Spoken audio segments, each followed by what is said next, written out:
விவசாயிகளுக்கு வணக்கம். புதிய விவசாயம் யூடியூப் சேனல்ல இருந்து உங்கள் கலைவாணன் நகரி.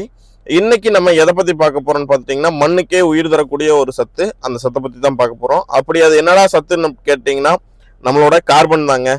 இந்த கார்பன் பொறுத்தளவுக்கு எப்படி உருவாகுதுங்கிறத முதல்ல தெரிஞ்சுக்கலாம். கார்பன் பொறுத்தளவுக்கு மண்ணில் இருக்கக்கூடிய சாணம், இந்த பயிர்களோட வேஸ்ட்டுகள், அந்த எச்சங்கள் மற்றும் நுண்ணுயிர்கள் மூலமா உருவாகுது. இதனாலதான் இதை வந்துட்டு ஒரு உயிர் தரக்கூடிய சத்துன்னு சொல்றோம். அதுக்கு அடுத்து வந்துட்டு பார்த்துட்டிங்கன்னா, அதோட முக்கியத்துவம் பார்த்துட்டிங்கன்னா, மண் வளத்தை வந்துட்டு நல்லாவே அதிகரிக்கும். மண்ணை வந்துட்டு தளர்ச்சி லூஸ் பண்ணி விட்டு நல்ல காற்றோட்டத்துக்கும் மண் துகள்கள் சுவாசிக்கிறதுக்கு ஏற்பாடு பண்ணி கொடுக்கும்.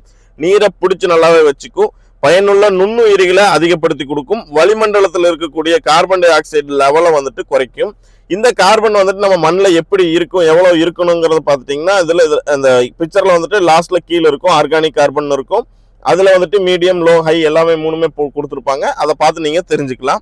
இதை வந்துட்டு நம்ம எப்படி வந்துட்டு அதிகரிக்கணும் அப்படின்னு பார்த்துட்டிங்கன்னா, நம்மளோட பசுஞ்சாணம் கொடுக்கறது மற்றும் மல்ச்சிங் போடுறது, ப்ளஸ் வெர்மி கம்போஸ்ட் இது பண்ணுறது, வெர்மி கம்போஸ்ட் கொடுக்கறது, பயிர் எச்சங்களை வந்துட்டு எரிக்காமல் மண்ணிலேயே கீழே போடுறது, ப்ளஸ் வந்துட்டு பார்த்துட்டிங்கன்னா உயிர் உரங்களில் அசோஸ்பைரலம், பாஸ்போபாக்டீரியா, வேம் இது போன்றவற்றை பயன்படுத்துறது, அப்புறம் பயிர் சுழற்சி மற்றும் வந்துட்டு பார்த்துட்டிங்கன்னா நம்ம பசுந்தாள் உரங்கள்னு சொல்லக்கூடிய சணப்பை, தட்டைப்பயிறு, தக்கப்பூடு இது மாதிரி எல்லாம் போடுறது.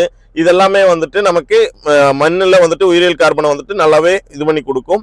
இந்த மாதிரி உயிரியல் கார்பன் நல்லா இருக்கும்போது நமக்கு எல்லா விதமான பயிர்கள்ல இருந்துமே வந்துட்டு ஈல்டானது ரொம்பவே சூப்பராக இருக்கும். இது போல மேலும் பல தகவல்களுக்கு புதிய விவசாயம் யூடியூப் சேனலை ஃபாலோ பண்ணுங்க, சப்ஸ்கிரைப் பண்ணுங்க.